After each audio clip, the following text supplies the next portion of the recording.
Portugal já escolheu. Um novo ciclo político começa agora. O que vem depois das eleições? Aceda à informação que não cabe numa manchete. Assine hoje, com até 55% de desconto, e habilite-se a ganhar um dos 10 cartões oferta FNAC que temos para oferecer. Tudo em observador.pt.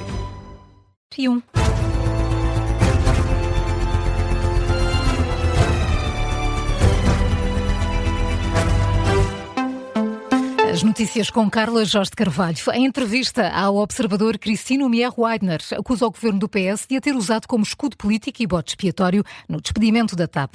A ex-CEO da companhia aérea afirma que fez um bom trabalho e que é graças a ela que a privatização é possível. Christine Ummier-Weidner levou o caso do despedimento para o tribunal, revela que ainda aguarda a conclusão, sendo que diz estar disponível para chegar a acordo com a TAP. A ex-CEO da companhia aérea portuguesa defende-se ao dizer que entregou bons resultados e por isso queixa-se de injustiça.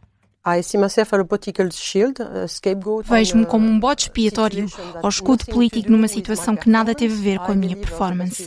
Entreguei os melhores resultados da história da empresa. Fizemos coisas muito difíceis durante o meu mandato na TAP, mudanças e transformações que eram pré-requisito para qualquer privatização que hoje é possível. Isso só foi possível porque fizemos coisas difíceis, como a resolução da situação da Grand Force e da manutenção no Brasil, dois dossiês prioritários para o governo, antes de qualquer privatização. Christine Ummier-Weidner liderou a companhia aérea portuguesa desde junho de 2021 até 2023, ano em que foi despedida pelo governo de António Costa. Nesta entrevista ao Observador, a gestora admite ainda que este episódio a prejudicou profissionalmente, sendo que está agora numa empresa britânica ligada ao hidrogénio para a aeronáutica. Esta entrevista faz manchete a esta hora no site do Observador. É conduzida pelas jornalistas da Editoria de Economia Alexandra Machado e Ana Suspiro. A Depressão Christine passou pela região centro há 3 semanas. A estrutura de missão criada pelo Governo para a recuperação faz esta manhã o primeiro balanço dos trabalhos. Vai ser o primeiro briefing à comunicação social feito por esta estrutura, liderada por Paulo Fernandes, o homem escolhido pelo Governo para coordenar os trabalhos de recuperação da Zona Centro. Espera-se que seja apresentado o mais recente levantamento dos prejuízos registados na região, os apoios atribuídos até ao momento e também as próximas etapas que a estrutura vai seguir para a recuperação do território. Os autarcas da região têm criticado o Governo por não ter prolongado o estado de calamidade e por ter terminado também a isenção do pagamento de portagens. A presidente do Conselho Regional de Coimbra, da Ordem dos Advogados, também entende que o estado de calamidade devia ter continuado. Teresa Letras lembra que a população continua a ser muito afetada pelos efeitos das tempestades, sobretudo na região centro, e considera que a medida terminou de forma prematura.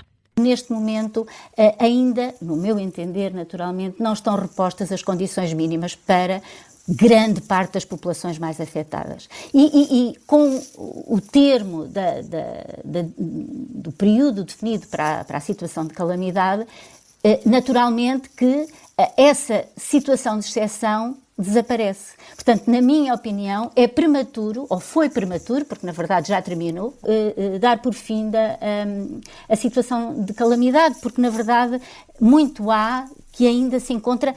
Eu não diria exatamente nas mesmas circunstâncias daqueles dias mais terríveis que todos conhecemos, mas muito próximo disso. Teresa Letras, ouvida no programa Justiça Cega da Rádio Observador. O Conselho Regional de Coimbra, da Ordem dos Advogados, criou, entretanto, uma bolsa de voluntários para dar apoio jurídico às vítimas da Depressão Christine. A Presidente avança que só numa semana foram atendidas 250 pessoas. E esta edição de Justiça Cega pode ser ouvida na íntegra hoje, depois do Jornal do Meio-Dia e, como sempre, em podcast. 3 semanas depois da passagem da Depressão Christine, ainda há aldeias e freguesias que estão sem eletricidade há 20 dias. É o caso de Vieira de Leiria. A Rádio Observador falou com o presidente da Junta de Freguesia. Álvaro Cardoso dá conta de uma população em sofrimento com sentimentos de injustiça e impotência.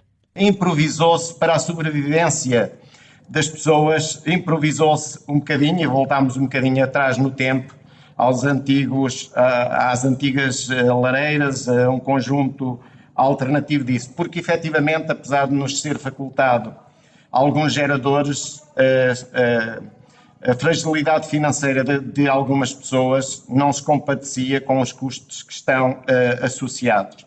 Daí que a energia elétrica seja neste momento a principal preocupação e a principal reclamação, no bom sentido, por parte das pessoas. Elas estão ansiosas em cada casa, em cada lar. Ansiosas, o Presidente da Junta de Freguesia de Vieira de Leiria, ouvido na história do dia de hoje. Álvaro Cardoso destaca também a onda de solidariedade que se criou a nível nacional e sublinha que, sobretudo, a alimentação está a ser garantida por essa via. O Benfica sai em defesa de Prestiani depois de um alegado caso de racismo contra o jogador do Real Madrid, Vinícius Júnior. O clube encarnado diz estar ao lado do argentino. O Benfica tomou esta posição através de uma publicação nas redes sociais. Esta madrugada, o clube partilha uma imagem de Prestiani e na legenda deixa uma mensagem de apoio ao jogador argentino. O jogador também já tinha feito uma publicação a negar qualquer comentário ou insulto de teor racista contra Vinícius Júnior. Este episódio aconteceu ontem à noite no jogo entre Benfica e Real Madrid, a contar para a Liga dos Campeões, após um golo de Vinícius Júnior e levou à interrupção da partida durante cerca de 15 minutos. O antigo árbitro internacional, Pedro Henriques, explica que os árbitros são obrigados a ativar o protocolo antirracismo se houverem comentários dessa natureza dentro do campo. Ouvido no Sem Falta da Rádio Observador, Pedro Henriques explica que há vários passos a seguir em caso de insultos racistas no futebol, seja de adeptos ou de jogadores dentro do campo. Neste caso específico, no Estádio da Luz, o antigo árbitro defende a conduta adotada pelo francês que conduziu o encontro. Diz mesmo que muitos insultos racistas têm regras diferentes que devem ser implementadas. É obrigado a fazer o tal gesto, para quem está a nos ouvir, é um X cruzado à frente. Se o árbitro ouvir palavras, sons, gestos, obviamente se for jogadores de campo, adverte, neste caso expulsaria. Se for adeptos, obviamente que depois há um protocolo que tem que ser cumprido, paralisação do jogo e aviso no sistema de som, depois suspensão temporária da partida com as equipas a ir ao vestiário e encerramento definitivo. Aqui é uma situação diferente. O árbitro não pode advertir ou expulsar ninguém porque é uma queixa, por isso é que tem um protocolo, coisa que os outros insultos não têm. O árbitro é obrigado a fazer aquela paragem que fez, até para marcar bem o momento, que é para percebermos todos que realmente isto não é uma situação normal e este tem um tratamento especial. A explicação de Pedro Henriques, comentador de arbitragem da Rádio Observador. O antigo árbitro defende ainda que o tempo de compensação no final do jogo devia ter sido mais longo. O Benfica perdeu por 1-0, está em desvantagem na eliminatória.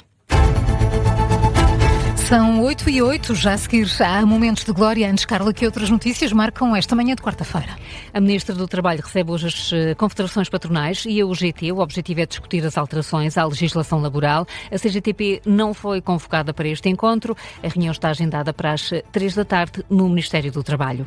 85 países da ONU condenam as medidas expansionistas de Israel na Cisjordânia. Entre estes países está Portugal. Numa declaração conjunta, condenam as decisões e medidas unilaterais de Israel que, dizem, visam expandir a presença ilegal do país na Cisjordânia.